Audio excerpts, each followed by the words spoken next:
Salutations. Please, peruse the inventory and let me know if you find something you like. Hey there guys, my name is Josh the Sniper. Welcome to my first review video for the Call of Duty Modern Warfare. Today I'm going to be reviewing and giving my thoughts about the 2v2 mode shown to us yesterday. So, firstly I want to talk about the Sniper Glint. It is back and I'm really happy about that because it was in Infinite Warfare and it just works perfectly in games. The Sniper Glint is basically when someone aims at you with their sniper scope, it's going to flash. So you're gonna be able to tell if someone is using a sniper, which is very helpful. Secondly, I want to talk about the movement. Yes, at first glance it does kind of look like Rainbow Six Siege, but I'm telling you that it does not play like Rainbow Six Siege at all. People are making arguments on Twitter and YouTube that this game will be tactical and just play like a Rainbow Six Siege wannabe, similar to how BO4 was apparently like an Overwatch wannabe at first. But they ended up changing it, of course. If you've played Rainbow, you'd know that this game is nothing alike besides their movement mechanics. In Rainbow, you can lean whenever you want to strafe side to side or peek around a corner, but in Modern Warfare, you can only lean when you're near a wall or a corner, similar to Call of Duty Ghosts and Infinite Warfare's campaign leaning mechanics. Also, you'll be able to mount your weapons on walls and floors and basically any piece of cover that you can like head glitch on. It gives you less recoil depending on what type of cover you're mounting your weapon to. Like if it's a wall, you'll have basically no horizontal recoil, but if it's a head glitch, you'll have no vertical recoil, which I think it's like that. Or maybe it's the other way around. So it did not copy Rainbow Six Siege in that sort of way. Obviously in Rainbow Six Siege you have to either defend an objective or attack an objective. In one of the modes you're gonna like guard a hostage, or you're gonna try to breach the house or whatever and get the hostage out. So vice versa. You won't see any of that kind of action in Modern Warfare's multiplayer. You might see it in the Spec Ops mode, but I think it's highly unlikely because I don't think they'd copy that aspect. As for the 2v2 gameplay, we seem to think it's very tactical. Mind you, most of the Call of Duty community only plays Team Deathmatch or Domination, or Free-for-All, I guess. But the 2v2 game mode is more comparable to Search and Destroy because you only have one life per round. People tend to play these types of game modes more slowly and strategically because you only have one life, and also in this game mode you could not heal unless you were really lucky and got one of those stim shots in your loadout, because your loadout is preset and it's random, I guess. So yeah, Prestige is key. He flew out to Infinity Ward headquarters about a month ago, I think. And he said that he played the 2v2 game mode back then, but he also played more, but he's not allowed to mention it until his, it was called an NDA, is lifted until the 1st of next month, because that's when more multiplayer gameplay is going to be revealed, so August 1st. Therefore, I'm thinking that Prestige's key is saying that the multiplayer is basically done, because it was a month ago he went out there and played this 2v2 game mode, so it was pretty much the same, he said. I think the multiplayer would be very similar too, and also this would basically give Infinity Ward a lot of time to polish their game up and get their 3rd game mode out, or even their 4th if there's a battle royale. Hey guys, this is an edit. The Inkslasher also confirmed that he flew out to Infinity Ward. The version he played was more complete than any COD he'd ever seen around this time. His words from his recent video. And yeah, this says a lot more because now we know that like 100% that this multiplayer is basically finished. If you guys had any worries about that it was close to unfinished, that's like far from the truth.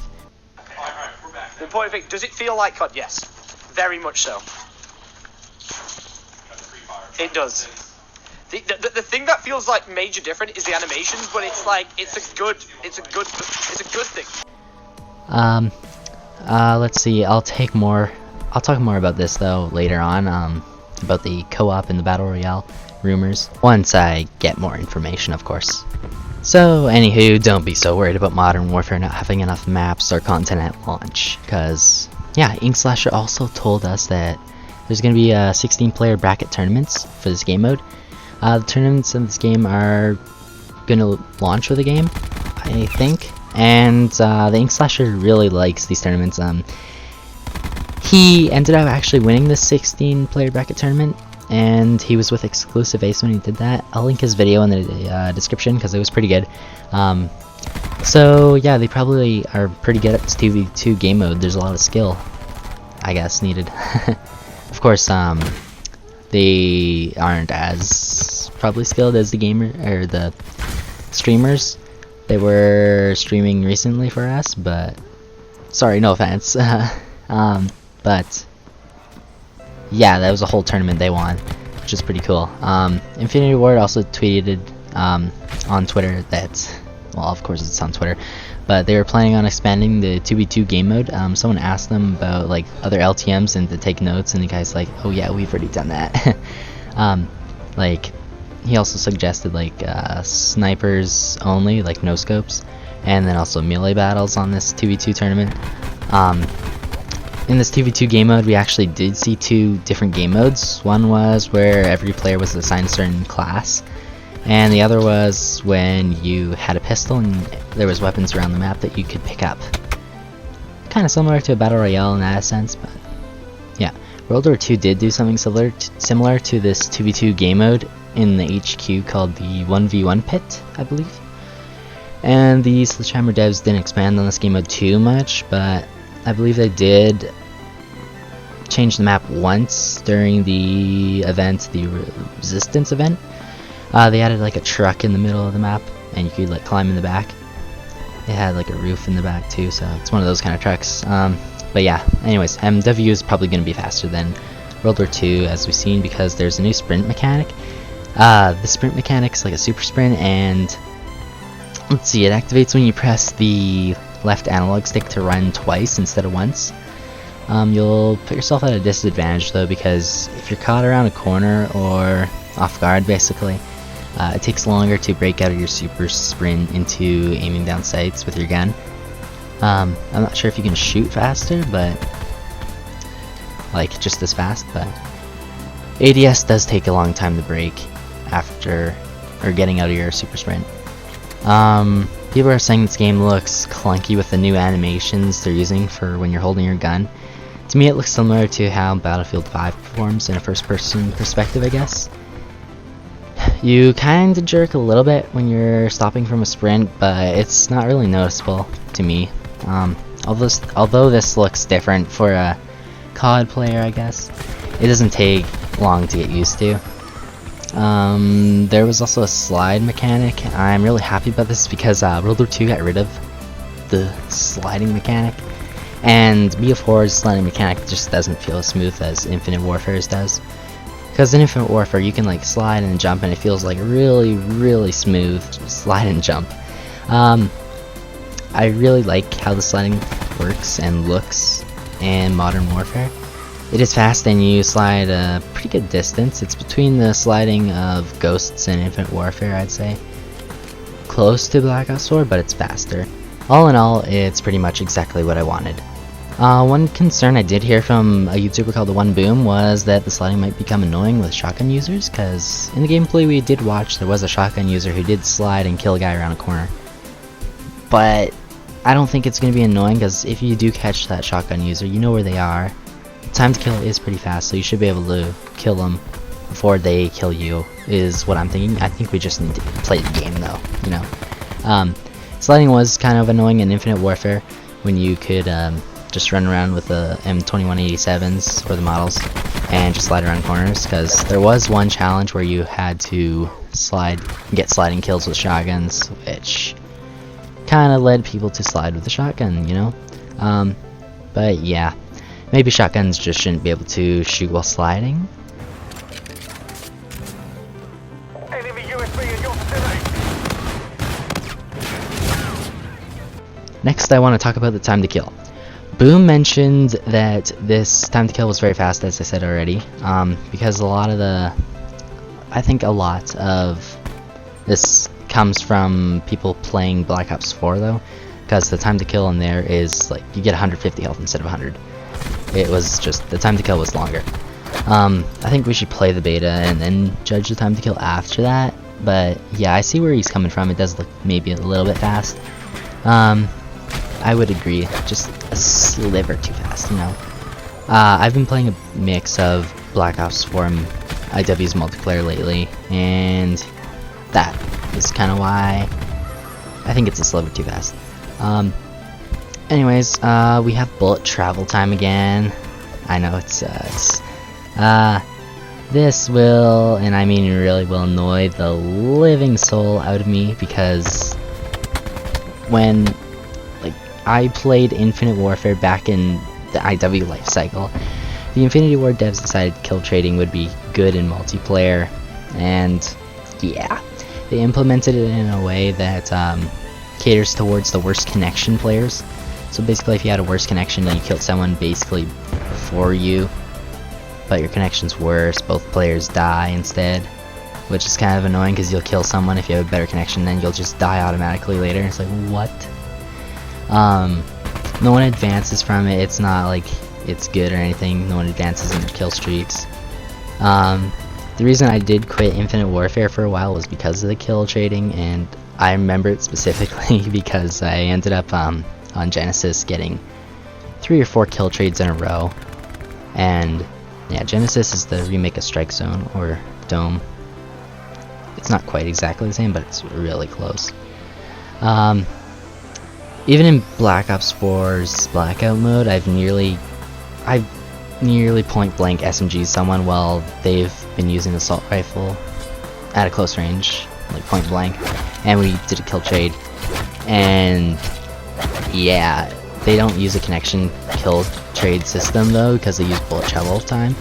And I think the bullet travel time can be done right if it's done right, in my opinion. So like maybe a hit scan for the first 30 meters, and then after 30 meters, if you're aiming somewhere, it's gonna do a bullet travel time, which would work nicely, I think. But I do prefer hit scan detection, because Infinity Ward's hit scan detection is very crisp, and I think it would work better because I don't want my bullets missing enemies and making my experience a whole drag because of travel time. Other stuff noticed were the plus 100 kill color. Pejaz pointed it out. I'll leave his video in the description. He did a review. He thought that the bulky yellow color didn't really match what the game color was going for, because Modern Warfare, the style is kind of like a bluish gray. Let's see, I agree with him, but I think a skinnier yellow or a red, similar to the Modern Warfare remastered reload text and the kill text, would basically look great. Either one. So yeah, Paige has suggested a silver text, but I think the silver color needs to pop more, because in World War II there was a white text, and to me it looked very bad. So I don't think I'd care for a silver text unless it's shiny or something with a black outline around it. The maps look really good to me. My favorite is the Pine map, based on looks, because I don't know, it just looks really nice to me. I like all the flanking routes and the plantation on it, so yeah. You can go under a big shipping container in the center of the map as well. It's like a little river going under a big shipping container. You can just go prone under it. It's really cool. As for weaponry, it sounds and looks fantastic. There's even smoke coming out of the gun after you shoot it, and I've noticed a lot. I noticed it a lot when the bolt action goes off on a bolt action sniper rifle. So yeah, that's really nice. I really like the smoke. Attention to detail is just awesome in this Call of Duty. I can't wait for the game to launch and have its beta. I'm saying that it will probably have a beta because it would be stupid not to. The multiplayer should be good enough for now for the beta, so who knows. The beta starts on, or the IW beta started on October 14th, and the game launched November 4th. So, based on that, there was a little over half a month separation. So if Modern Warfare comes out on October 25th, as they have on Twitter, we might expect a beta on early October or late September at most. Don't be so bummed out that we haven't seen TDM gameplay, because it's going to be similar to the 2v2 mode we saw anyway. Like same weapons, same movement, same graphics, but different maps and probably a different HUD with a mini-map. And probably the new create class system would have been there. I'm not sure if they're going to allow you to customize them, but like on next month on the 1st. There's not much different, but if you guys are begging for more info constantly, just don't. Too much hype or info can lead you to the dark side. You'll be disappointed is what I'm trying to say. It happens to a lot of people, and I'm not going to be one of them this year. I actually think it's good that this COD hasn't shown anything nostalgic yet, besides Captain Price, of course. But imagine how much old-time COD fanboys will literally like scream with joy with their favorite Modern Warfare 2 map, for example, making a return. Like High Rise, or I think it was Rust. Yeah, imagine if that was remastered. You know how many people would just rush in, barge in, and yeah. So, anyways, I believe this year is going to be epic. Only more info will tell. Also, post-launch content has to be good, but I'm not trying to make this outro sound too bad. I want it to sound cool, okay? Okay. Peace out, homies.